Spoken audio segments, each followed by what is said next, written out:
আসসালামু আলাইকুম। Mental preparation কোর্সের আরও একটা সেশনে তোমাদের সবাইকে স্বাগতম।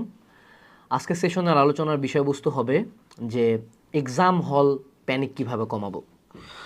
আহ, আলোচনার বিষয়বস্তুটা আমার মনে হয় না গুরুত্বপূর্ণ কতটা এটা আমাকে বলতে হবে, কারণ তুমি আমাদের প্রত্যেকের লাইফে, যারা স্ক্রিনের ওই পাশে আসো, প্রত্যেকের লাইফে এমন অনেকটা এক্সাম হয়েছে যেই এক্সামে কেমনি কেমনি জানি একটা ম্যাথ ভুল গেল, তারপর হঠাৎ করে মনে হচ্ছে বুকটা ধুক ধুক করতেছে, হ্যাঁ, মাথাটা ঘামতেছে, বা খুব জোরে কানটা টা করে একটা তালি লাগে গেল, একটু সাউন্ড পাচ্ছি, কি করতেছি কি না করতেছি, একটা ম্যাথ কাটলাম, তারপর একটা ম্যাথ কাটলাম, কি দাগাইলাম কেন দাগাইলাম, পুরো এক্সামটা শেষ।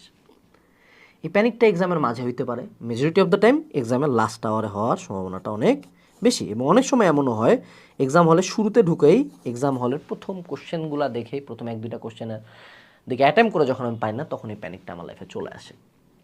তো এক্সাম হল panic is a real situation. এখন প্যানিকের দুইটা টাইপ আছে।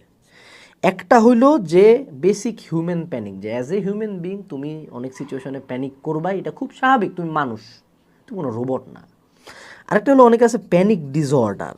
ওরা হলো প্যানিক ডিসঅর্ডারে যখন তোমার প্যানিক উঠবে, তুমি হাইপার ভেন্টিলেট করবা, যে নিঃশ্বাস নিতে পারবো না, অনেক জোরে করবা, ঘামবা, ঠিক আছে, ওটা অ্যাকচুয়াল একটা প্যানিক অ্যাটাক, এটাকে বলা হয় প্যানিক অ্যাটাক।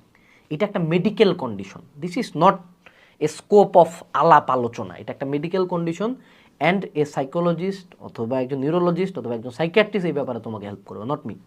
সো যদি তোমার প্যানিক ডিসঅর্ডার থাকে, প্যানিক ডিসঅর্ডারের লক্ষণ অনলাইনে দেখবা, বা তোমার যদি মনে হয় যে তোমার প্যানিকটা খুব র্যাপিডলি হয়, ভিডিও অফ করবা ভাই, ডাক্তারের কাছে যাও।